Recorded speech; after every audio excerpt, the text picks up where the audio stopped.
On a hill far away stood an old rugged cross, the emblem of suffering and shame.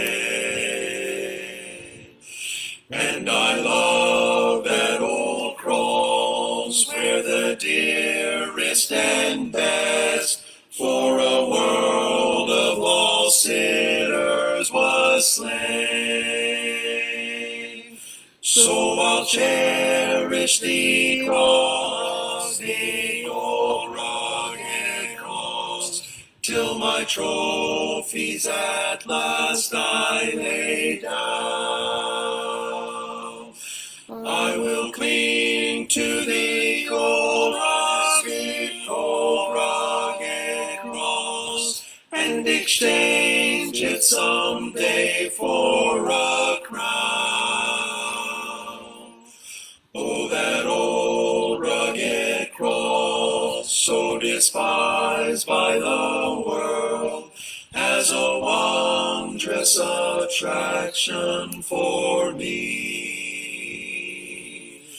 For the dear Lamb of God left his glory above to bear it to dark Calvary. So I'll cherish the cross, the old rugged cross, till my trophies at last I lay down. I will cling to the cross, the old rugged cross, and exchange it someday for a crown. In that old rugged cross, stained with blood so divine, a wondrous beauty I see. For 'twas on that old cross Jesus suffered and died to pardon and sanctify me. So I'll cherish the cross, the old rugged cross, till my trophies at last I lay down. I will cling to the old rugged cross, and exchange it someday for a crown. To that old rugged cross I will ever be true, its shame and reproach gladly bear. Then he'll call me someday to my home far away, where his glory forever I'll share. So I'll cherish the cross, the old rugged cross, till my trophies at last I lay down. I will cling to the cross, the old rugged cross, and exchange it someday for a crown.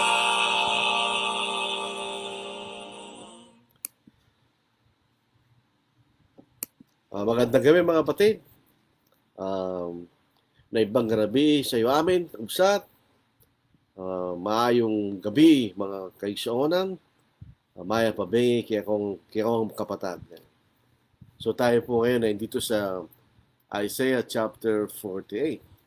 Alam po niyo ito yung bahagi ng aklat po ni Isaiah na ito yung nagiging mas interesting hanggang paabot po tayo sa pinakahuling bahagi po ng aklat na ito sa Old Testament.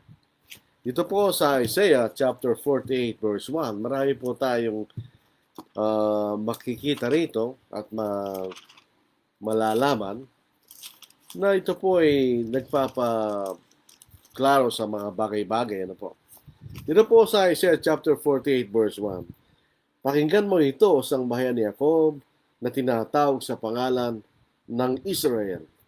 At lumabas mula sa balakang ng Huda na sumumpa sa pangalan ng Panginoon at nagpahayag sa Diyos ng Israel, ngunit hindi sa katotohanan o sa katwiran man. Alam po natin sa tono ng talatang ito, ang Diyos po ay hindi nasisiyahan. Alam po, makita natin. Dalawang mga mahalagang pangalan po ang ibinigay rito. Number 1, hear this, O house of Jacob, who are called by the name of Israel. Ang salitang Jacob o Jacob ay hindi po magandang pangalan. Ang ibig sabihin po ay supplanter o mandaraya. Ito'y pinalitan po ng Panginoon nung nakipagbaka po si Jacob labang sa Diyos at nagpunyagi, nanalo, pinalitan siya ng pangalang Israel na isang magandang pangalan. Nang ibig sabihin, the Prince of God o Prinsipe ng Diyos. Yun po magandang pangalan na po. Kaya lang sa kasamang palad, sa kasaysayan po ng bansang Israel, hindi po yung Israel ang nagbubukod tangi o naging para bagang naging malinaw sa kanila. Sapagkat ang Israel ay prinsipe ng Diyos. Ano po? Subalit ang kanilang buhay bilang isang bansa ay ang inilalarawan po ay yung dating pangalan. Jacob, na isang mandaraya. Isang, sa English kaya, cunning supplanter. Isang tusong mandaraya. Tignan po niyo sa Genesis chapter 25 verse 6, ano po? Tungkol po sa kasaysayan ni Jacob, basahin natin.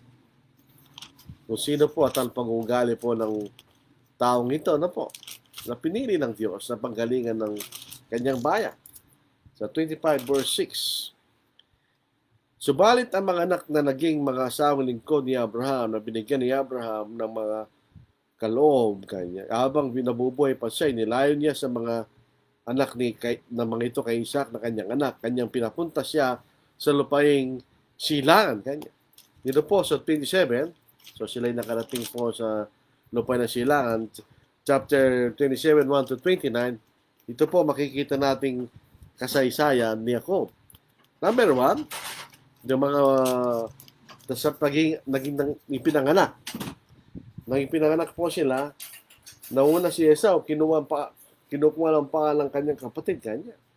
At nung pong pagbibigay ng pagpapala, sapagkat nung nagugutom po si Esau at si Jacob po ay nagluluto ng pagkain sa kanya, pakainin mo kanya. Okay, pagpalit mo yung pagkapangalan. So dahil po sa gutom na gutom si Esau, hindi niya binigyan ng halaga kanyang pagkapangalan, so binigay niya kay Jacob. So panahon po ng pagbibigay ng pagpapala, si Rebecca at saka si Jacob, na dito po ay kasaysayan ng paborito eh. Si Isaac, ang paborito niya ay si Esau. Si Rebecca, na kanyang asawa, ang paborito niya si Jacob. So dinaya po nila si Isaac. Sapagkat si Jacob ay makinis ang kanyang balat, so nilagyan po siya ng balat ng isang batang kambing, ano po, para maging magaspang o balahibong kanyang balat. At sa ganung pagkakataon, ay nadaya nila si Isaac sapagkat nung pala si bulag, naibigay ang pagpapala bilang panganay kay Jacob. Kaya po, yun ang ibig sabihin ng pangalan ni Jacob. Isa po ay tusong mandaraya. Ang buhay po ng Israel bilang pakikipag-ugnayan po sa Diyos ay ganoon. Hindi po naglalarawan bilang prinsipe ng Diyos. Kung sila po ay prinsipe ng Diyos, sila po ay magiging tapat at susunod po sa kailang pinagkasunduan na tipat. Pero sila po ay hindi, sapagkat alam po natin ang bansang Israel ay hindi talaga nagtiwala sa Diyos. Tingnan po natin ang pagpatuloy natin ng pag-aaral sa talatang ito. Ano po? I have come forth from the wellspring of Judah. Pinanggalingan po nitong mga naging alipin sa Babylon ay doon sa lugar po ng Judah kanya. The headwaters of the nation. Doon sa maraming tubigan. Yun ang pinanggalingan po ng mga magiging alipin sa Babylon. Yung Judah, mga kapatid. At sabi po rito, sila nakipagsumpa sa Diyos, who swear by the name of the Lord and make mention of God of Israel. Totoo po yan. But not in truth or in righteousness. Dito po natin makikita ang national hypocrisy ng bansang ito. Sila po ay sumpasumpa sa pangalan ng Panginoon at binabagitan ng Diyos na kailang Diyos. Pero paanong paraan? Ito ba'y sa katotohanan? Sila ba'y talagang tapat na sila nakipagkaroon po ng dahil sa Diyos? Nung sila nakipagkatipan? Hindi po sa katotohanan. Mga kapatid, hindi sila sa ganung paraan nakipagkatipan sa Diyos. Ang ibig sabihin po ng salitang katotohanan dito, in firmness or certainty. Nung sila'y sinabi nila sa Diyos, susunod kami sa iyong tinig kanya. Hindi po sila hindi nila ginawa yun. Sapagkat kung sila'y talagang tiyak sa kanilang pakikipagkatipan sa Diyos, gagawin nila, kaya hindi nila ginawa. Ang kailangan talagang sumumpa, sabi nga ng Panginoon, huwag kang susumpa sa langit sapagkat ito ang tahanan ng Diyos. Huwag kang susumpa sa lupa sapagkat ito ang tungtungan lupa paan ng Diyos kanya. In other words, pag kayo nakipagsumpaan, kailangan mong gawin. Hindi ito ginawa nila, di ba? Sina kapag sumpa, sampa nila, tunay naming susundin yung tinig. Ginawa ba nila yun? Hindi. Makikita natin, hindi nila ginawa yun. So, hindi sila tapat sa kanilang pakikipagkatipan sa Diyos. So, hindi bagay ang pangalang Israel sa kanila. Ang bagay ay ang pangalang Jacob, sapagkat katulad ng kailang ama na pinanggalingan, sila'y tusong mandaraya kanya. Hindi sila naging tapat sa harapan ng Diyos. Sa ikalawang talata, for they call themselves after the holy city. Ibig sabihin, sinasabi nila, kami taga-Jerusalem kanila. Yun ang banal na syudad. And lean on God of Israel, the Lord of hosts is His name. So katulad po sila'y tumatawag sa Panginoon, pero hindi siya katotohanan kanya. Sila'y parang kailang ama, ang pangalan ni Jacob. Sila'y tusumandaraya. Hindi sila tapat na nakipagkatipan sa Diyos. Ganon din po sa susunod na talata. Sapagkat tinatawag nila ang kailangang mga sarili ayon sa lungsod na banal na nagtitiwala sa Diyos ng Israel, ang Panginoon na makbo ang kanyang pangalan. Ang sinasabi pong tirahan ng mga magiging alipin sa Babylon at kay palalayain ng Diyos sa pamagitan ni Cyrus, ang kailang pagkamamayan at tirahan ay sa Jerusalem.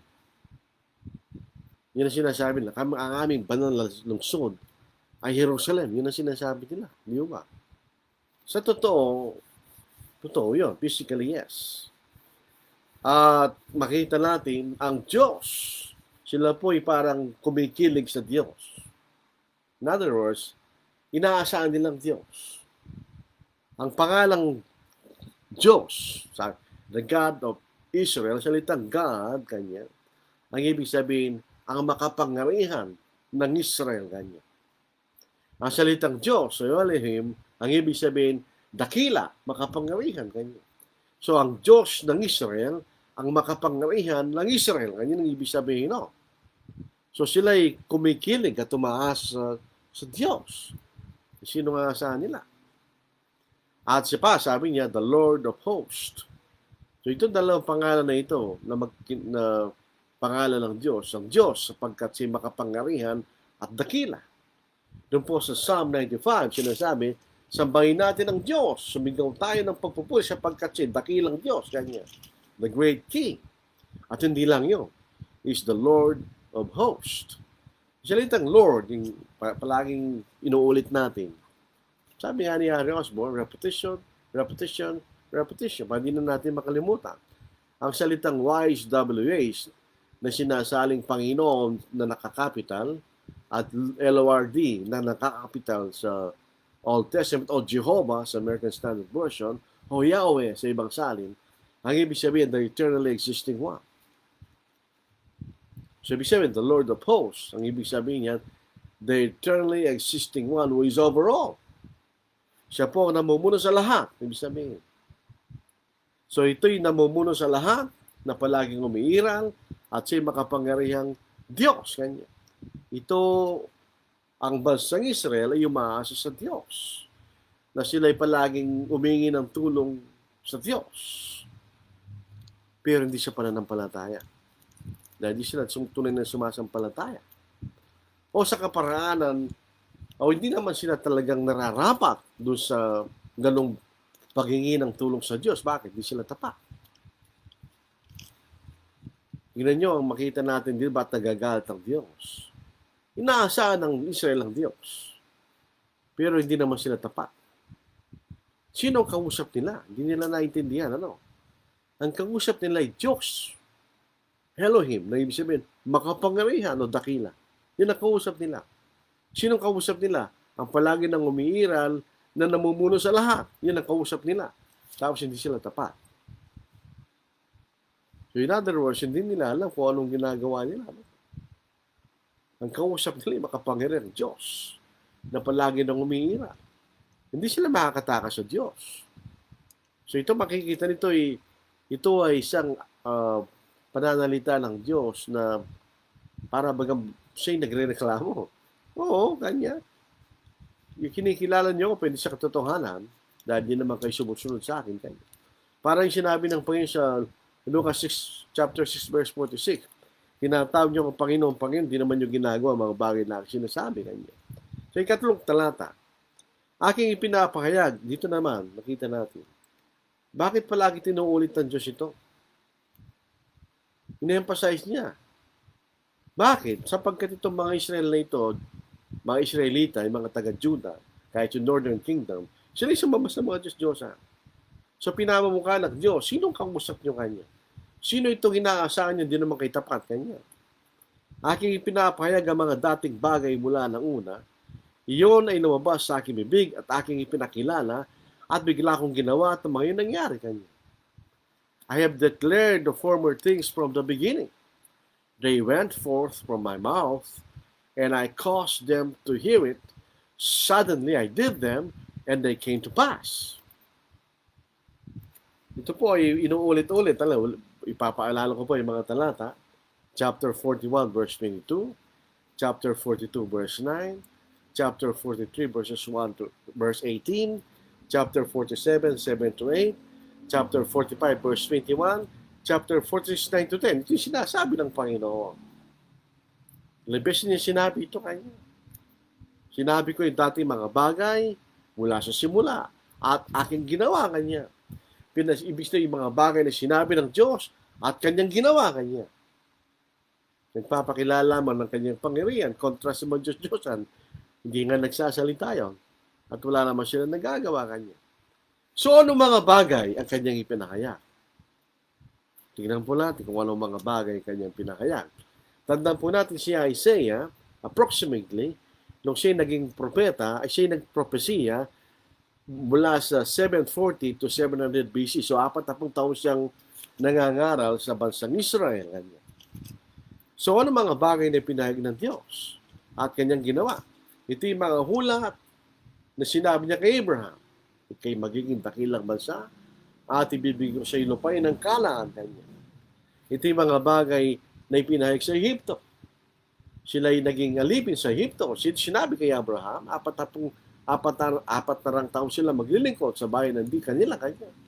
At sila lalabas na makapangyarihan kanya sa Egypt. The Exodus, yun ay pinahayag ng Diyos. Sila lalabas na may makapangyarihan kanya. At ang paglago ng Israel sa lupain ng Kanaan, yung lupain na kailang sasakupin, yun ay inihula ng Diyos at natupad. So yun ang mga dating bagay na sinabi niya, ginawa ko kanya at sinabi niyo. Itong mga bagay na ito na sinabi ng una, bago pa naging propeta si Isaiah, ay natupad na. So ito'y alam, sa panahon ni Isaiah na siya nangangaral, alam na ng bansang Israel, ito'y natupad na. Number one, siya naging bansa. Napasa kanila yung lupain, di ba?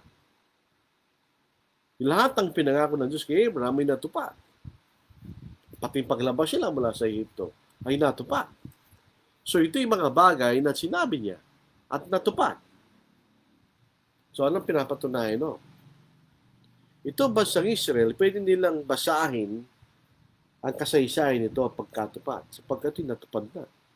At ang papatunayan nila na yung mga bagay na sinabi ng Diyos ng una kay Abraham tungkol sa kanilang pag-iingalipin sa lupain ng Egypto na pagkatapos lalabas silang isang makapangyarihang bansa, the Exodus, at ang kanilang paglago bilang isang bansa, ito'y natupad. Sabi nga na Joshua, wala namang bagay na sinabi sa inyo ng Diyos na hindi natupad kanya. Pati ang kanan ng lupain mula sa ilog ng Egypto hanggang sa dakilang ilog ng Euphrates, yun ang teritoryo nila, ito'y natupad sa panahon ni David at Solomon.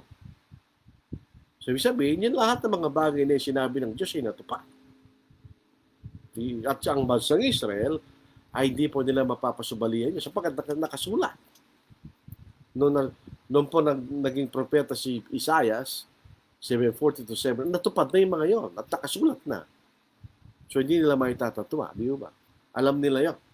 Sa ika-4, sapagkat alam ko na ikaw ay mapagmatigas. Ang iyong leeg ay parang litid na bakal, at ang iyong noo ay parang tansok. Bakal po matigas, tansok matigas din. Yun sa English kanya. Because I knew that you were obstinate. Yun po sa napakalalim na English po yun. Sa Tagalog, ikaw ay mapagmatigas. And your neck was an iron sinew. Ang sinew ay litid. And your brow, bronze. Tigas yan. Even from the beginning, I have declared it to you. Before it came to pass, I proclaim it to you. Lest you should say, my idols has done them, and my curved image and my molded image have commanded them. So marunong ang Diyos. Kaya kung sinabi ito sa inyo kanya, sinabi ko sa inyo ito kanya, alam ko matigas kayo.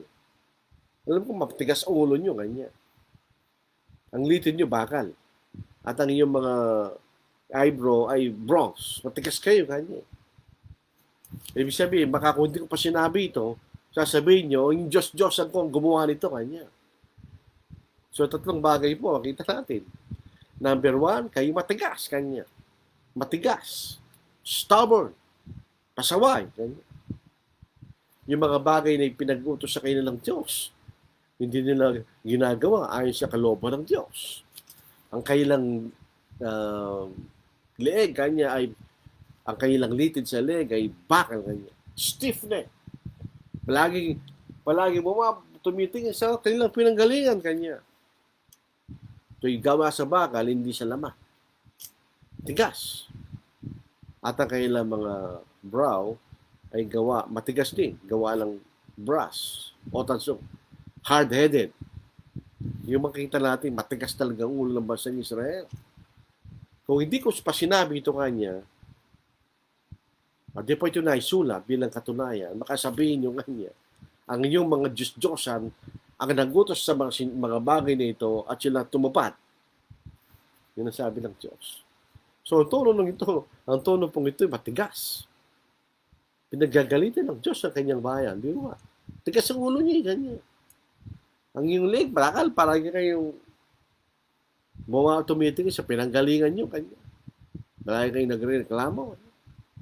At ang inyong mga eyebrow ay brass. Tigas ulo, kanya. Yung sinasabi ng Diyos. So, ang Diyos dito nagre-reklamo laban sa bayan niya. Verse 6. Yung narinig, ngayon tignan mong lahat ito. At hindi mo ba ipapahayag, kanya? Mula sa panahong ito ay magpaparinig ako sa iyo ng mga bagong bagay. May mga bagay na dati na alam na nila. Ngayon, bagong bagay naman. Mga kumling bagay na hindi mo pa nalalaman. Kanya. You have heard, see all this, and will you not declare it? Oh, di ba na pag-alaman mo na, hindi mo pa sasabihin kanya? I have made you hear new things from this time, even hidden things, and you did not know them. Kanya. Ngayon, may bagong bagay na sasabihin ng Diyos. Yung mga inihula ng Diyos nung una ay natupad. Di ba? Ngayon, kung ang bansang Israel sana, kung ipinapahayag nila ng Panginoong Diyos kanya, ang tunay na Diyos. Ito yung magiging biyaya sa kanila. Kaya lang, hindi ganoon ang Israel. Itinatatuan nilang Diyos, sumamba pa sila sa Diyos-Diyosan. So, ipinapayag ba nila ang Panginoon bilang tunay na Diyos? Hindi. Sinasabi sa bibig. Pero hindi talaga yun ang kailang sinasabi. Bakit ibang kailang ginagawa? Ito sinasabi ng Panginoon na pinapayag ako ng bayang ito sa kailang mga labi, pero ang kailang puso malayo sa akin kanya. Hindi totoo kanilang pagpapahayag. Yun ang sinasabi ng Diyos sa talatang ito. Pero ngayon, may mga bagong bagay na hindi nila alam. At ito ay ngayon ay ipapahayag sa kanila ng Diyos. Ano yung mga bagay na hindi nila alam? Ano itong mga bagong bagay na ito na hindi pa alam ng pasang Israel bago po itipinag ng Diyos? Number one, hindi nila alam tungkol kay Cyrus. Hindi nila alam ang tungkol sa pagkasira ng Babylon at ang kailang pagbabalik ng mga Hudyo. Bakit? Sapagkat ito ipinahayag pa sa chapter 42 verse 47. So, hindi nila alam yun. Di ba? Sapagkat doon pa lang pinahayag sa pamagitan ng propeta Isaiah. At meron din mga bagong bagay na hindi pa nila alam sapagkat ito ipapahayag sa chapter 49 hanggang chapter 66. Tandaan po natin itong Isaiah na ito akala natin pag naisulat nangyari, hindi pa. Actually, itong sinusulat ito, hindi pa sila naging alipin sa Babylon at hindi pa sila bumalik sa kanilang lupain. Pinapayag pa lang ng Panginoon nyo. Ito ang mangyayari sa inyo kanya. Tandaan po natin, ito isang hula. Tingnan po nyo, ha? Hindi pa nangyari ang mga bagay na sinasabi ni Isaiah. Nangyayari pa lang.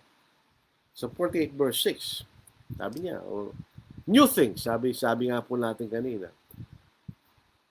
Makikita natin ang tungkol sa kanyang lingkod. Sino yung lingkod na yan? Ito isang bagong kaisipan. Na isang lingkod na maghihirap at magliligtas ng mga Hudyo at sa mga Gentiles. Sino yun? Yun ang ating Panginoon. Makikita natin sa susunod na kapitulo sa Isaiah chapter 49 verses 1 to 13 tsaka sa verse 53, the suffering servant. Yun ang ating Panginoon. At yung iniligtas na Zion, ganyan. Ang bansang Israel ay isang maliit na bansa. Binubula ng Hudyo. Pero itong redeemed Zion, nililigtas na Zion, ito'y malaki. Ito'y pinalaki ng Diyos. At makikita mo kalalatihan nito. Sino ito? Ito ang Israel. Itong iglesia, di ba? Ito ang spiritual na Israel. Ito'y mas malaki. Bakit? Ang Israel ay isang bansa lang. Ito'y buong bansa. Lahat ng mga bansa sa lupa. Ito'y may papayag sa chapter 54. At yung bagong kaisa, new heavens and new earth. Pag binabanggit po yung mga katagang yun, new heavens and new earth, ang ibig sabihin, ito yung bagong kaisa, hindi pa nakita kahit kailan. Ito ang bagong tipa. Itong spiritual na Israel. Ito yung makikita na sa chapter 65, chapter 66. Nakalat niya ay siya, ito yung mga bagong bagay, ganyan. Na ito'y bago sa kanila. Hindi katulad yung mga bagay na pinakilala ng Diyos noong una at natupad. Ito yung mga bagong bagay, ganyan. Ito yung mga naitagong bagay. Ito po ay nasa kaisipan na ng Diyos. Bago pa nangyari, tandaan natin. Pero ito hindi pinahayag sa kanila, itinago sa kanila. Bago pa ito ipinahayag sa pamamagitan ni Propeta Isaiah. Kumpara natin sa Ephesians chapter 3, 5 to 6. Yun din sinasabi ng Apostle Paul. May mga bagay na naitago sa mga bansa at napahayag. Basahin natin. Sa Efeso, chapter 3, 5 to 6. Basahin po natin ito, mga tape. Sabi nito, sa naunang mga salinlahi ay hindi ito ipinaalam sa mga anak ng mga tao. Nagaya ngayon ay pinahayag na sa kanya mga banal na apostol, propeta, sa pamamagitan ng Espiritu, na ang mga hentil ay mga kapwa tagapagmana at mga bahagi ng isang katawan at mga bahagi sa pangako kay Kristo Jesus sa pamamagitan ng Ebanghelyo kanya. Ito rin, sinabi ni Pablo, ito inaitago kanya. At yung mga bagay rito rin na sa Isaiah, Ito'y naitago sa bayan, ganyan. Kaya ito'y pinapahayag. So, hindi nila alam. Pinapahayag pa lang. At sa mga susunod na kapitulo, na aklat ni Isaiah, ito'y papahayag pa lang sa kanila. At hindi pa nila alam noong panahon na sa chapter 48. But verse 7, ang mga ito'y nilikha ngayon at hindi noong una. Bago dumating araw na ito ay di pa yun narinig. Baka yung sabihin, aking nalaman ang mga ito. Sabihin, ito ang katusuan ng bansang Israel. They are created now. Ano yun? Ito'y patungkol sa pagliligtas ng Diyos. Ito'y nasa kaisipan ng Diyos. Tandaan natin, sa Ephesians chapter 1, sinasabi na ang biyaya sa ating Panginoon ay naipayag na bago pa lang isang libutan. Ito'y nasa kaisipan ng Diyos. Itong pagliligtas sa pamagitan ng ating Panginoon. Sa Isaiah chapter 46 verse 10, sinabi yun, balikan po natin yan. Ito ang ating mababasa. Nung nagpahayag ng wakas mula sa pasimula, mula ng unang mga panahon, ang mga bagay hindi pa nangyayari, nagsasabing, layunin ko'y maitatag at gagawin ko lahat ng aking kaligayahan. Ito'y kasama rito ang kaligtasan ng Diyos.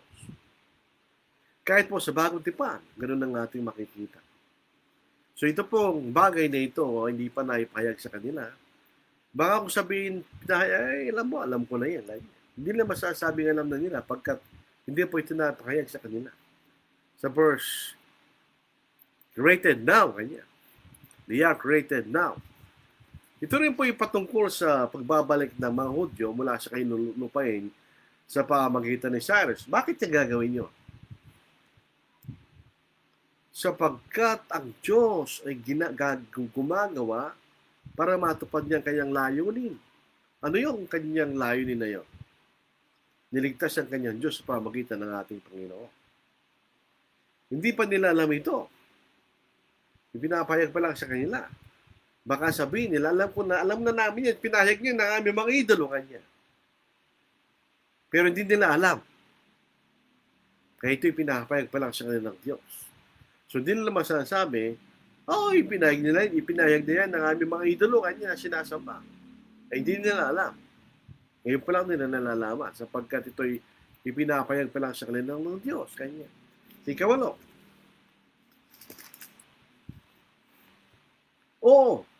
Hindi mo pa narinig, hindi mo pa nalalaman mula ng ulang yung pandinig ay hindi pa nabuksan.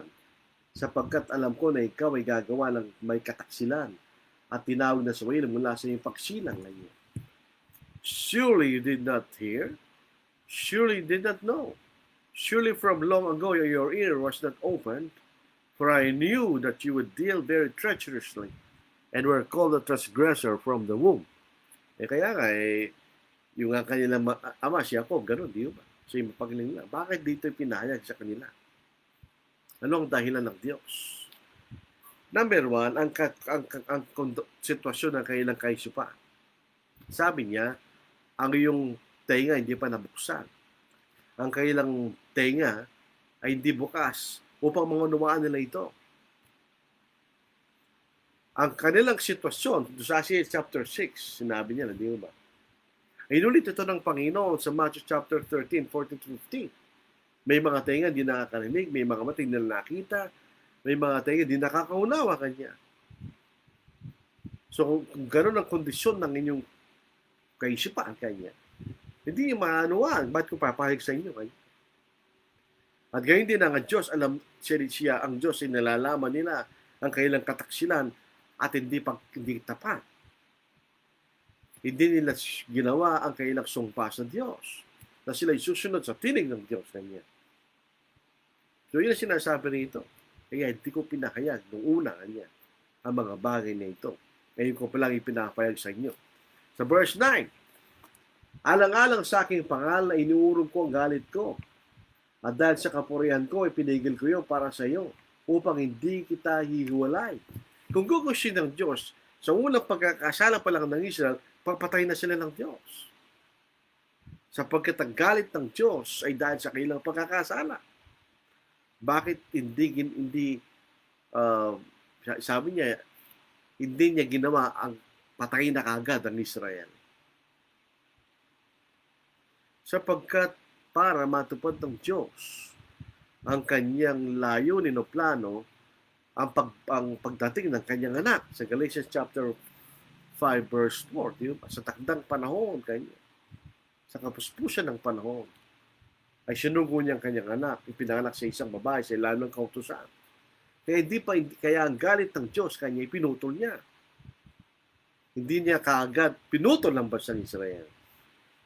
Yun ang makikita natin. Sapagkat kung gagawin niya yun, ay hindi niya matutupad ang kanyang plano na sugo niya kanya. Pero nung nagawa na niya yun, nung ang ating Panginoon ay dumating sa lupa, pinatay nila, pinutol na rin ng Diyos ang Israel bilang kanyang bayan. So bago hindi natupad ng Panginoon ang pagdating ng Panginoon, nagtitiis ang Diyos sa kanyang galit. Sabi niya, for my name's sake, I will defer my anger. Kanya. Dahil may plano siya. Ligtas niya kanyang itong labi ng bayang ito na naging tapat sa kanya sa pamagitan ng kanyang anak. Pero pagdating ng panahon na sila'y nagpatuloy sa kanilang pagiging swine, pinatay ang Panginoon, tatakwin na sila ng Diyos. Sa Matthew chapter 21 verse 43, ito isang key verse na dapat nating huwag kalimutan. Kaya sinasabi ko siya, kukunin sa inyo ang kaharian ng Diyos at ibibigay sa isang bansang nagbibigay ng bunga nito. Nung natapad na ng Diyos ang plano niya, iligtas ang mga bansa at ang kanyang labi sa kanyang bayan sa pamagitan ng kamatayan ng kanyang anak sa krus. Tinakwil na rin ng Diyos itong bansang Israel ito. Dito niya pinakilala ang galit niya sa kanyang bayan. Pinutol niya ang bayan niya. Hindi na kanyang bayan. Ganyan. So, dahil ako'y may plano kanya, dapat kong tuparin kanya. Kaya ang aking galit ay hindi ko ginawa kaagad sa inyo. Kanya. So, dito po sa 48 verse 10 and 11, behold, I have refined you, but not as silver. I have tested you in the furnace of affliction. For my own sake, inulit niya, I will do it. For how should my name be profaned? And I will not give my glory to another. Dito po tingnan natin ba't sinasabi yun ng Panginoon. Hindi ko ibibigay ang kalulatin sa iba kanya. Sayin po natin sa Tagalog. Excuse me. Dito po sa verse 10 to 11. Dinalisay kita, ngunit hindi tulad ng pila. Sinubok kita sa horno ng kapighatihan. Alang-alang sa akin, aking gagawin yun. Lalapastanganin ng aking pangalan. At ang kalalatian ko sa iba, hindi ko ibinigay. Sabi niya, kung sisirain niya ang Israel, kagad, dahil sa kanyang kasalanan, ang mga taong sumasamba sa mga Diyos-Diyosan, sasabihin nila, ang daming mga Diyos-Diyosan kanya, ang sumira sa Israel kanya. Sasabihin nila yun. Ito'y kalalatian na saan dapat tayo sa Diyos sapagkat siyang gagawa noon. Paano po? Kung hindi naman niya parurusahan ang mga bansa, o hindi niya parurusahan ang kanyang bayan dahil sa kanilang kasalanan, sabi niya, mahina itong Diyos na ito. Kanya, tignan niyo, kanya nagkasalang bayan niya, pero hindi niya pinansin. So, alang-alang sa pangalan ng Diyos. Sabi niya, alang-alang sa pangalan ng Diyos, gagawin ko rin ito kanya. Kung hindi niya parurusahan, kung hindi ko niya parurusahan kanya, ano mangyayari sa pangalan ko? Pagtatawanan ng mga bansa. Tingnan mo kanya. Mga pangyayari ng Diyos, nagkasala, hindi parurusahan kanya. Kung sisirain niya makaagad, ito po sinasabi ni Moses sa Diyos. Anong sasabihin sa inyo ng mga bansa kanya? Pinalaya mo sila sa Egypto para patayin sa ilang. Kasabihin naman ng mga bansa, hindi naman hindi sumasampalataya sa ito. Kaya ang aming mga Diyos-Diyos na nagawa niya. So, sa alang-alang sa kanya, gagawin ko yung kanya. Kaya dito pong mga susunod na mga talata, 48, 12 to 16, pansinin po natin. Itong katapatan ng Diyos, ano po? Pero ito'y nagpapay ng katapatan ng Diyos. Pero makikita natin, may mga bagay dito na magandang malaman at pag-aralan po natin. Verse 12, sino nagsasalita? Listen to me, Jacob. In Israel, my call, I am He, I am the first, I am also the last. Sino nagsasalita? Ang nagsasalita ay ang Diyos. Tingnan po ninyo, dito po sa pagpapayag na ito kanya, I am He, I am the first, I am also the last.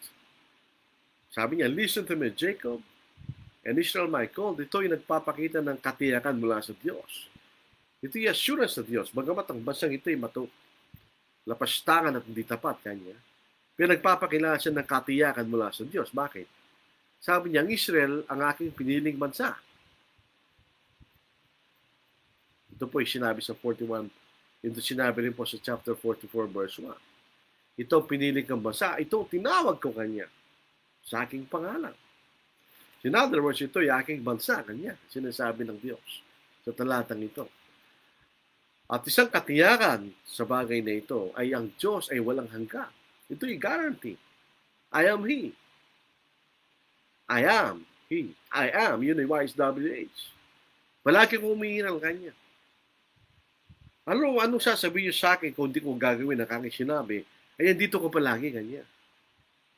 So ito yung guarantee sa kanila na may assurance na galing sa Diyos tungkol sa kanilang pagpapalaya, kaligtasan mula sa Babylon kanya. I am He, I am the first, I am also the last. Sino ito? Ang mga katagang ito ay palaging sa Diyos. They are always ascribed to God. Ito yung nagpapakilala siya walang hanggan. Eternal. Eternally existing one. I am the first, I am also the last. Kanya. Nasaan tayo? Nasa gitna. Nasa gitna ng dalaw, first and the last. Kanya. So ito yung nagpapakilala ng assurance na galing sa Diyos. Dito po sa 41 verse 4, itong katagang ito ay binanggit ng Diyos sa kanyang sarili. Kanya. Sino nagbalak at nagsagawa nito? Na tumawag ng mga salinlay mula ng pasimula, akong Panginoon. Ang una at ang kasama ng huli, ako nga kanya. So ito ang Diyos. Inulat din po ito 44 verse 6. Ganito ang sabi ng Panginoon, ang Hari ng Israel, ang kanyang manunubos ang Panginoon na makbo, ako ang una at ang huli liban sa akin ay walang Diyos. So ang first and the last ay ang Diyos. So nagsasalita rito ay ang Diyos. Walang pasubali yun. Ang nagsasalita sa verse 12 ay ang Diyos. At pinatunayan niya yun. Verse 13, ganyan. So, ito ang sinasabi ito ng Diyos. Ako ang nagsasabi sa iyo, ako, o Israel, na ililigtas ko kayo, ganyan. Ako, yung makapangyarihan ng Diyos. Alam niyo kung bakit, ganyan. Ako walang ng lahat ng mga bagay. Di ba niyo alam yan? Ganyan. Sa verse 13, ang aking kamay ang siyang naglagay ng pundasyon ng lupa. At ang aking kanan ang siyang naglagdad ng mga langit. Kapag ako'y tumatawag sa kanila, sila nagsisitayong magkasama kanya. In other words, I have control over them. Kanya. Ang aking kamay ang nagladlad ng pundasyon ng lupa. Saan nakalagay ang lupa? Ang lupa, saan nanggaling? Saan nanggaling ang earth? Ito'y galing sa wala. Ito po ay nakalagay sa wala. Nakikita ba natin kung saan nakatuntong ang lupa? Ito yung nakatungtong sa wala. It is firmly established on nothing. Tinatawag natin space, di ba? Doon nakalagay ang lupa. Nahulog ba siya? Hindi. So siya nandoon, kanya. Nilagay kong lupa dyan, kanya. Dito po sa Job, chapter 26, verse 7, it stretches out the north over empty space. He hangs the earth on nothing. Basahin po lang sa Tagalog para maliwanag po sa atin. Job, kanya. So itong, totoo ba ito? Alam niyo na sabihin ni Job, wala pang scientist, di ba? Wala pa si Galilei. Sa Job 26 verse 7, iniulat niya ang hilaga sa ibabaw ng walang laman at ibinibitin ng daigdig sa kawala. Saan nakabitin ng lupa? Saan nakabitin ng earth? sa space, sa kawalan. Dito po sa awit. Awit 96, verse 10. Basahin po natin. Sa 96 Psalm, sa talatang ikasampu kanya. Sabihin niyo sa mga bansa kung ang Panginoon ay naghahari o matatag at di makikilos. Kailanman, nahatulan niya ang katarungan ang mga bayan kanya. Sabi nito, the world is firmly established, it shall not be moved kanya. Hindi itong gagalaw kanya. O matatag at di makikilos ang sanglibutan kanya. Nahuhulog bang lupa? Hindi. Pag tayo nakatuntong sa lupa, tayo ba'y nahihilo? Hindi rin. It's firmly established. Saan? Sa wala. Sa kawalan. Yun yung nakikita ang karunungan ng Diyos. The foundation is that which holds the earth. It is positioned in space. That's nothing. It's empty space. Pero nandun ang lupa. Nahuhulog ba siya? Hindi ganyan. Anong pinakikita rito ng Diyos? Ang kanyang karunungan. Paano natin papaliwanag yon? Ng lupa, hindi nauhulog. Hindi mo mahirap paliwanag yon. Hindi sa Diyos, sapagkat yun ang kapangyarihan ng Diyos. Ganyan. Excuse me. My right hand has stretched out the heavens. Ito yung nakikita natin sa langit. When I call to them, they stand up together. The heavens, yun yun. Yan ang mga between, the galaxy, millions of stars, planets, and galaxies. Hanggang ngayon, kahit sa pagtitiyagang bilangin ng mga siyentipiko, hindi nila mabibilang sa dami. At meron pa silang nagdidiscover mga bago. At hindi pa nila alam kung ano ang katapusan. Sa Psalm 19 verse 1, nagpapahayag ng kalalatian ng Diyos ang kalangitan at ang manggawa ng kanyang kamay iniahayag sa kalawakan kanya. May mga didiscover pa mga siyentipiko, hindi nila maintindihan. May quasar kanya. Ngayon, meron nakikita nila, black hole kanila. Sino may gawa niya? Ang Diyos. At maliban po sa ating galaxy, Milky Way, meron pang ibang galaxies. At di pa nila alam kung ano ang gana ng tinatawag nilang outer space, mga kapatid. At ang lupa ay nilalang para tirahan. Sa 45 verse 18 ng Isaiah. So, sino gawa niyan? Ang Diyos. God's power control all His creation. Mga siyentipiko, gano'n mong karunong, hindi may paliwanag bakit ang lupa, ang mga planeta, umiikot. Sino nagpapaikot sa kanila? Naiwikot sa sarili nila eh. At hindi sila nagbabanggaan. Mercury, meron orbit. Venus, meron. Earth, meron. Mars. Pagitan ng Mars, asteroid belt, kanya. Jupiter, kanya. Saturn, Neptune, Uranus. Sino nagpapagalaw sa mga yan? Kung mga scientific, hindi may paliwanag. Pero sinasabi rito kung sino nagpapagalaw niyan. Ang Diyos ang nagpapagalaw niyan. Kontrolado ng Diyos sa mga yan. Verse 14 ng Isaiah 48. Kayo magtipon, kayong lahat, at pakinggan ninyo, sino sa kanila ang nagpapahayag ng mga bagay na ito? Minamahal siya ng Panginoon, kanyang tutuparin ang kanyang mabuting hangarin sa Babylonia, at ang kanyang kamay na magiging laban sa mga Kaldeo kanya. Assemble yourselves. Sino ito? Ang bansang Israel, kanyang bayan. Ito yung bansang Israel na sumasamba sa mga Diyos-Diyosa.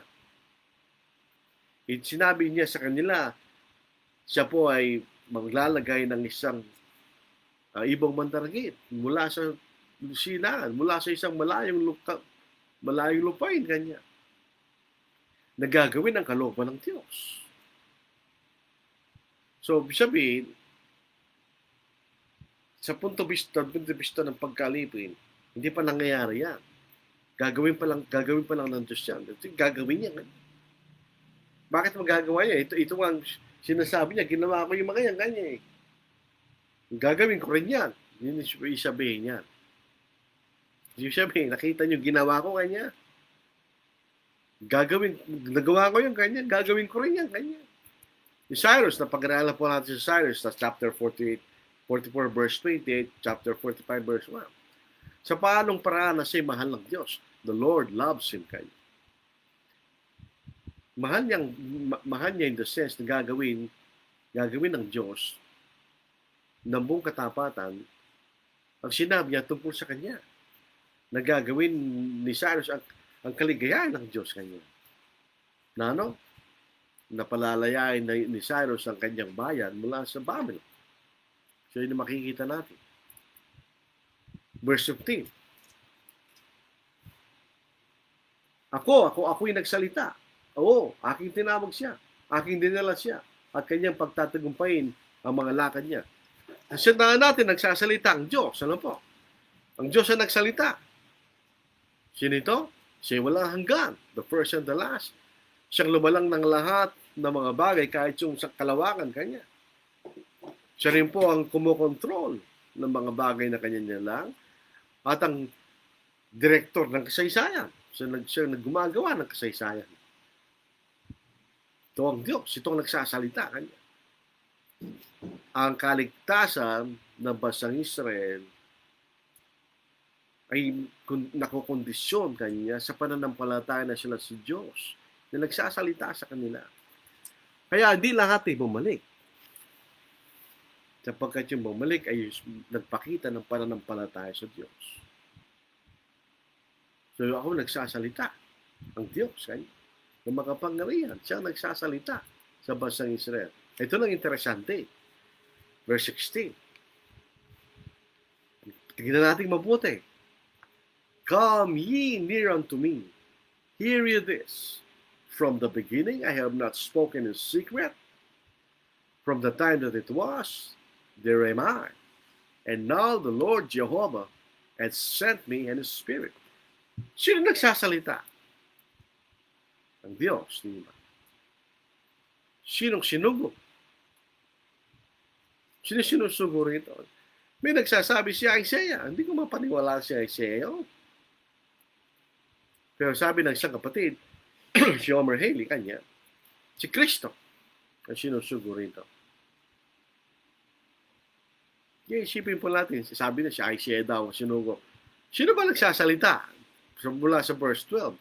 Ang nagsasalita ay ang Diyos. Di ba? Ang Diyos ang nagsasalita. I am He. I am the first. I am also the last. Kahit sa verse 1, sino nagsasalita? Ang Diyos. So tuloy-tuloy pa naman yun. Di ba? Ang nagsasalita ay ang Diyos. Hindi tao. Hindi si Isaiah ang nagsasalita. Sa verse 12 at saka sa verse 1, yan Diyos ang nagsasalita. So hindi si Isaiah ang susuguin dito. Bagaman sa Isaiah chapter 6, suguin mo ko, sabi niya. Ano? Para maging propeta sa Israel, sa Judah. Yun lang. Hindi siya lainin nito kung saan sa susuguin. Sino sinugurin ito? Ang Diyos. Ang problema ito. Ito ang problema ng mga tao naniniwala, isa lang ang Diyos.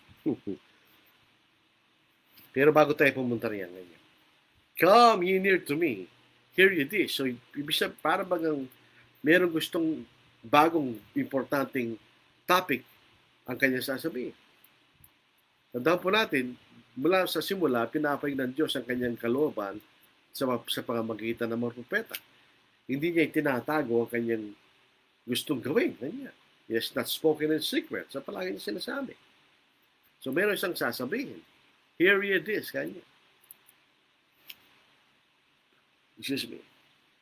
Palagi ang Diyos po ay nakikipag-communicate sa kanyang bayan sa pamamagitan ng propeta. Ito'y nagpapahayag na palagi siya nandoon. God is always present kanya. At wala sa mga bagay na hindi siya sabihin sa kanyang bayan kanya sa pamamagitan ng mga propeta.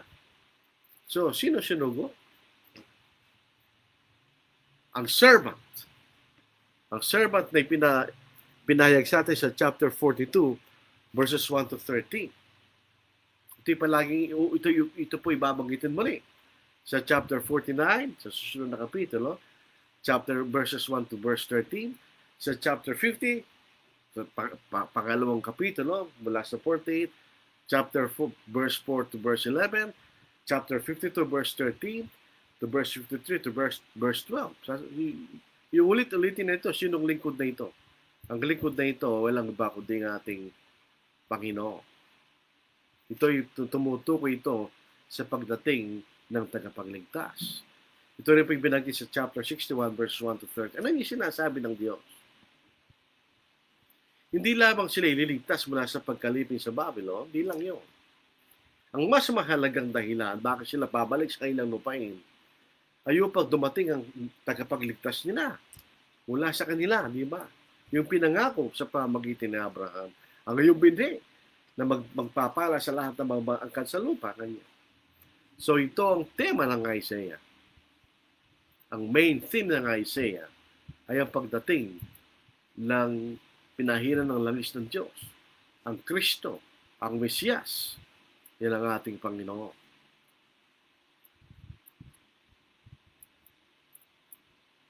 Tingnan po ninyo. Mapapatunayan si Kristo ito eh. Sa Isaiah 48 verse 6, ang Panginoong Diyos, sinugo niya sino? At kasama ng Espiritu niya, ano po? Sino susuguin niya? I am He, the first, and I'm also the last. Sino nagsasalita? Ang Diyos. Susugurin niya ang kanyang Espiritu. Tingnan po yun sa Matthew 3:16. Ang Ama'y nagsasalita sa langit, tasaan ng Panginoon, sinugo niya sa lupa. At ang Espiritu, sinugo rin niya.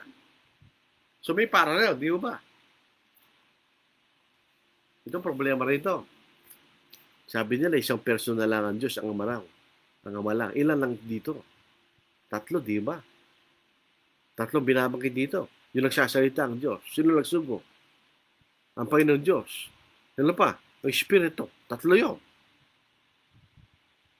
Yung mga oneness, patay rin sila rito. Ang Ama, siya rin ang anak siya. Paano mo susuguin ang sarili mo? Itong mga taong ito nagtuturo ng malingarat tungkol sa Diyos. Ginagawa nilang katawa-tawang Diyos.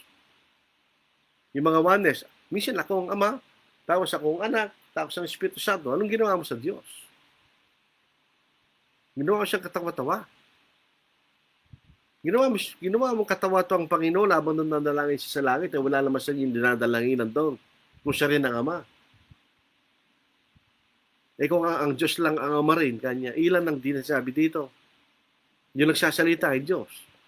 Sino nagsugo? Panginoong Diyos, kasama ng kanyang Espiritu kanya. Ilan yun? Ito sinasabi, pakikita natin kahit sumaliksik tayo mula sa Genesis hanggang sa Malakay. Wala binabanggit na Ama at Anak, maliban lang 2 Samuel chapter 7. Siya aking maging anak kanya. So in other words, ang relasyong Ama at ang Anak ay hindi existing sa Old Testament. Ito nag-exist sa Bagong Tipan.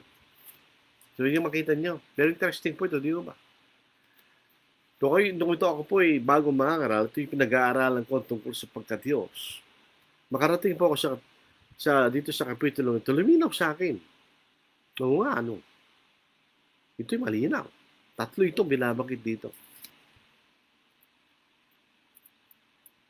Dito po sa uling bahagi ng ating pag-aaralan, 17 to 22, ang tema rito, what might have been kung siya kayo naging tapat? At ano sana magiging kayo kung kayo naging tapat? Kung kayo naging tapat, ano sana magiging kayo kanya? Hindi sana kayo naging alipin sa Babylon. Ganyan. Yun sa sinasabi ng Diyos. Tuloy na po natin. Sa 17. Ganito ang sabi ng Panginoon, yung manunubos, inuulit-ulit niya yun, di ba? Ang banal ng Israel, bakit niya inuulit-ulit yun? To emphasize, siyang tunay na Diyos. Ako, palagi nang umiiral kanya. Ako'y palagi kang nililigtas. Yung Diyos, sino niligtas nila kanya? Ang banal ng Israel, ako'y iwalay sa kasalanan kanya. So, kung kayo maniniwala sa akin, ganun din kayo. Thus says the Lord, your Redeemer, the Holy One of Israel, I am the Lord your God, who teaches you to profit, will lead you by the way you should go. So, kung titignan natin talatang ito, kung kayo naniniwala sa akin, nakinabang kayo. At sana kung kayo ay sumunod sa aking patnubay, hindi kayo naligaw. Yun ang sinasabi ng Panginoon. Ako ay palaging umiiral, ako nanunubos. Ako ay banal, walang kasalanan. So, bakit kung magsisinungaling kayo? Yun ang sabi ng Diyos. Excuse me. So ang Diyos siyang tagapagligtas ng Israel, siya'y banal, Holy One, the sinless one, siya'y Panginoon, Lord, the eternally existing one, yan ang Diyos. Yan ang tunay na Diyos. At ang kanyang mga kautusan at ang kanyang katuruan ay kung sila'y sumunod sana, sila nakinaba. They should have been benefited kung ginawa nila yun. Kung sila'y sumunod sa pangunguna ng Diyos, sana sila'y pinatnubay sa tamang daan. Pero ang daan na inisip ng Israel ay sa kanila ay parang tama, pero ang dulo ay dulo ng kamatayan. Tingnan nyo, siya yung humingi ng haring tao. Sa ilang kaisipan tama yun. Ano naging dulot nun? Lahat ng kailang suliranin ay nanggaling sa kailang mga hari. Ito ang classic example na may daan na tila matut sa isang tao. Ngunit ang dulo niya ay dulo ng kamatayan. Ganyan.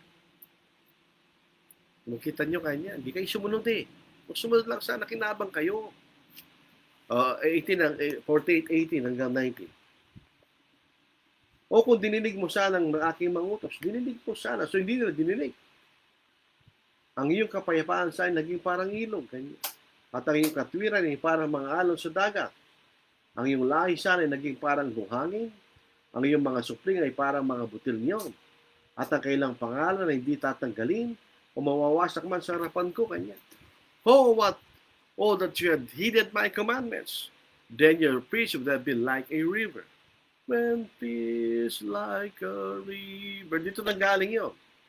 And your righteousness like the waves of the sea.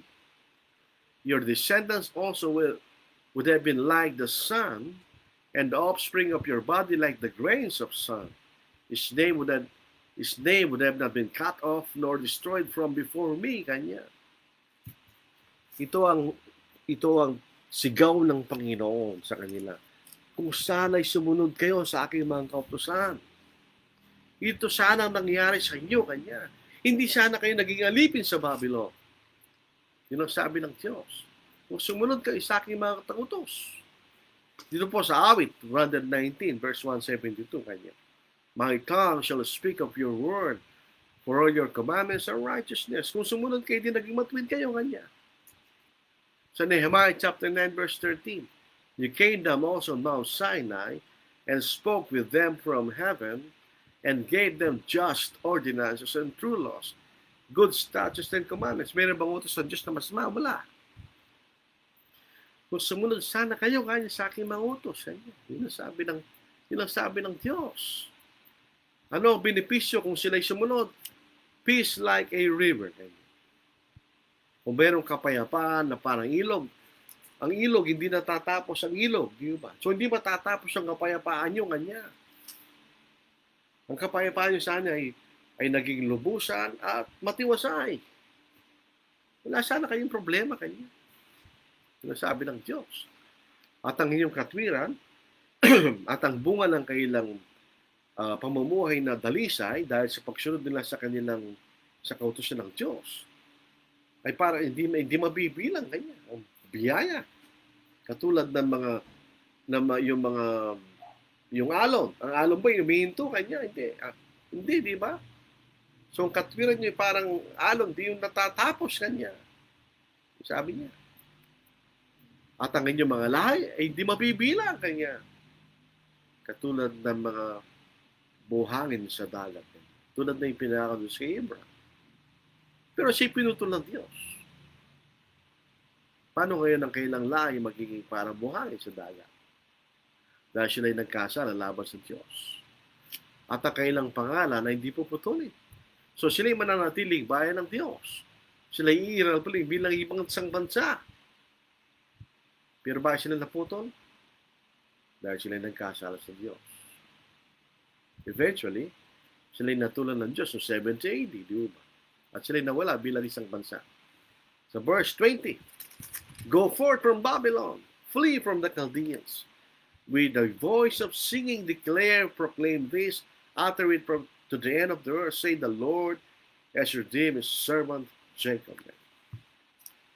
Kahit sila'y pinarusahan ng Diyos, di ba may katiyakan sinasabi niya na sila'y magiging malaya sa Babylon at sila'y babalik sa kailang pinanggalingan, kailang homeland, sa kanilang lupain, sa kanan. Kanya ito ang pag-asa nila.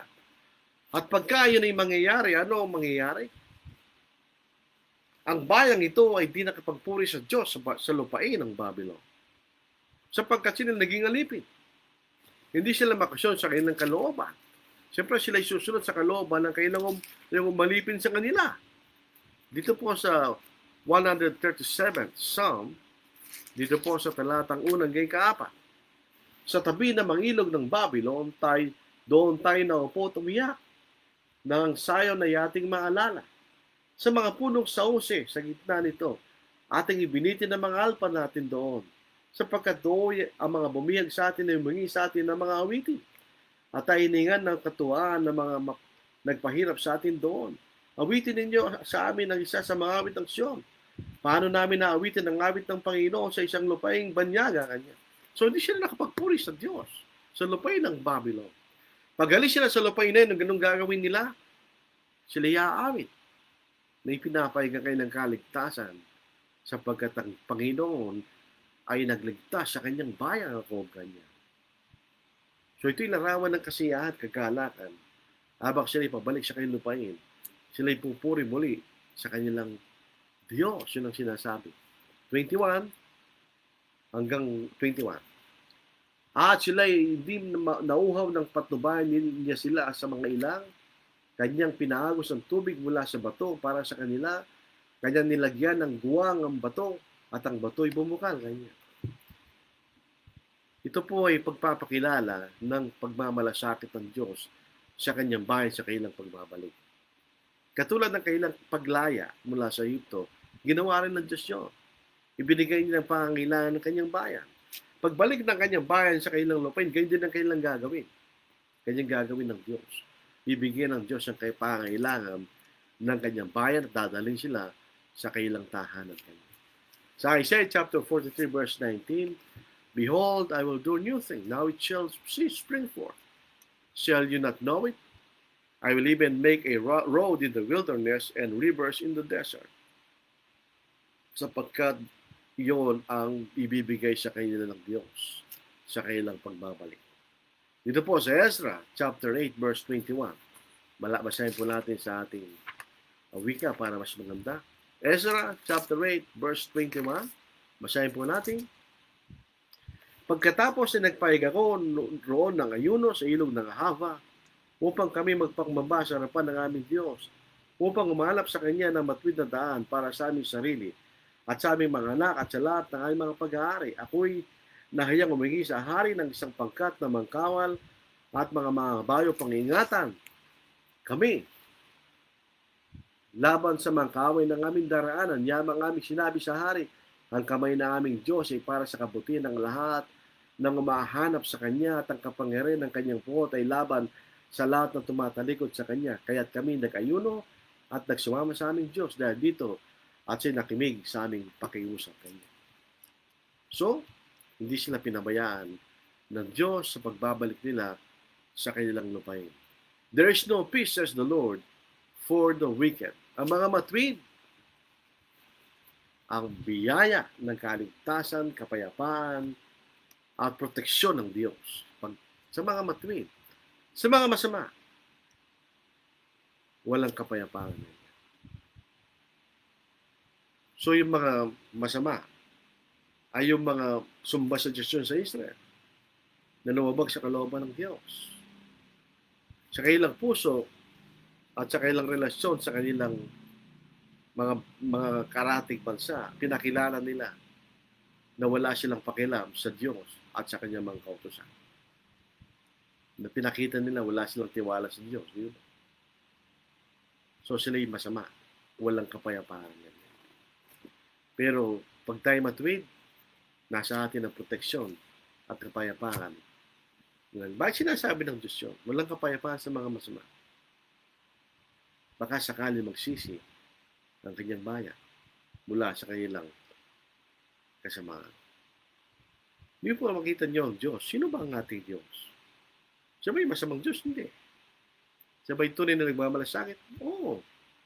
Kung tayo susunod sa ating Diyos, ay ang pagmamalasakit, ang pagmamahal, at pagkalinga ng Diyos. Pero kung tayo masama, wala tayong kapayapaan na galing sa Diyos. Kundi naghihintay tayo ng kaparusahan.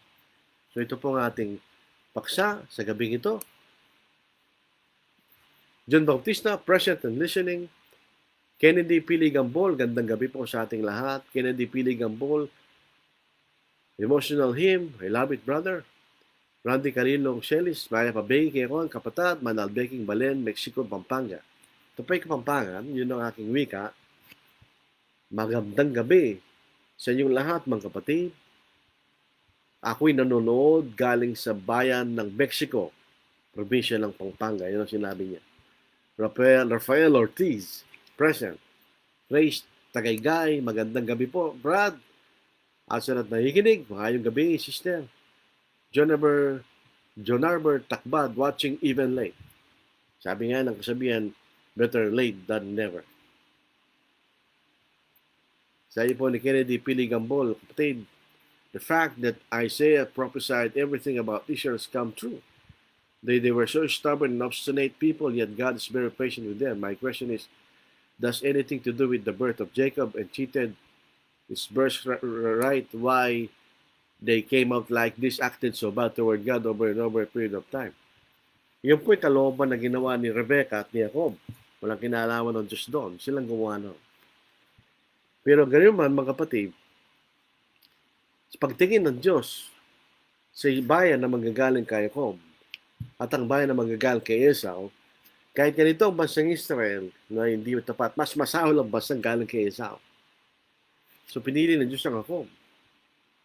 Dahil ito'y mas mabuting bansa kaysa pinanggalingan ni Esau. So yun yung po makita natin. May mga bagay na nangyari sa Old Testament na kinalaman ng Diyos.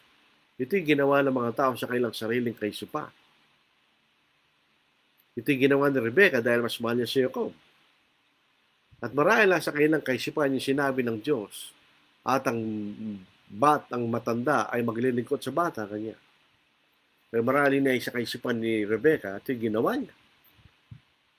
Pero ganun pa man, makikita natin, kaya ang Diyos ay patient sa Israel dahil may plano siya. Galing sa bansang Israel, specifically galing kay Judah, ang magtagapagligtas. Kaya hanggat hindi pa nangyari yung bagay niya ng Diyos ay naging matyaga sa kanyang bayan. Bagamat matigas na ulong bayan, upang matupad niya ang kanyang layunin. Nung natupad niya ang layunin niya at na dumating ang Panginoon, siya namatay sa krus at nabuhay na maguli, ano nangyari sa bayan ng Israel? Tinakwil ng Diyos bilang kanyang bayan. Tapos na ang patience ng Diyos sa kanyang maswail na bayan. Ang kanyang kaharian nilipat sa iba. Yan ang ating, tayo, ng iglesia ng ating Panginoon. Tayong kaharian ng Diyos. Ang Diyos may mapagtyaga. Yes, mapagtyaga pa rin ng Diyos ngayon. Nagbago na ba siya? Hindi rin. Dito po sa 2 Peter chapter 3 verse 9. Gayon pa rin ang Diyos. Hindi mabagal ang Panginoon tungkol sa kanyang pangako na gaya ng kamagalang itinuturo ng iba, kundi matyaga sa inyo na hindi niya ibig ng sino ay pahamak, kundi lahat ay dumating sa binibigyan tayo ng panahon ng Diyos na bumalik sa Kanya. Di ba? Siya pa rin hindi siya nagbago. Siya pa rin ang Diyos ng Old Testament. Siya pa rin ang Diyos ng Bagong Tipan. He did not change.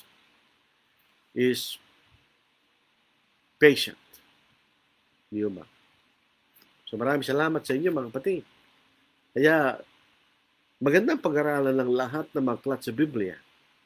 Sabi nga pa sa Romans 15, ang mga bagay na sulat ng ulay para sa ating parang matuto tayo.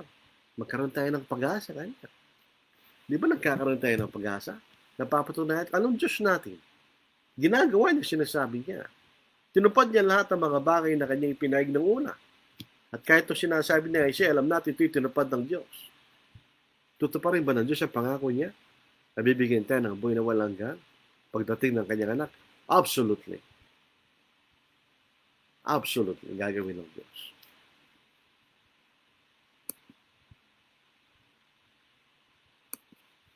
Jesus gave his life a ransom yonder on Calvary, on Mount Calvary, cruel Calvary.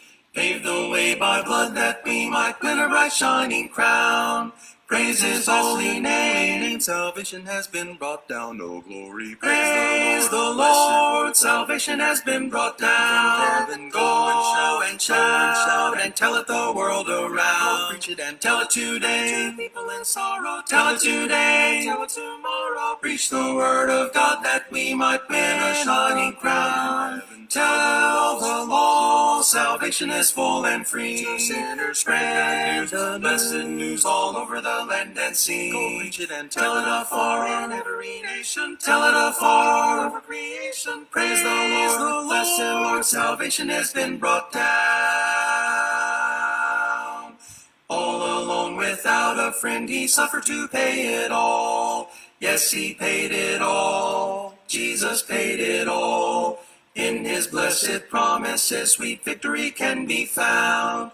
Praise His holy name. Salvation has been brought down. Oh, glory. Praise the Lord. Salvation has been brought down. Then go and shout and tell it the world around. Go preach it and tell it today. To people in sorrow. Tell it today. Tell it tomorrow. Preach the word of God that we might win a shining crown. Tell the lost salvation is full and free. To sinners spread the blessed news all over the land and sea. Go preach it and tell it afar in every nation. Tell it afar over creation. Praise the Lord, blessed Lord, salvation has been brought down.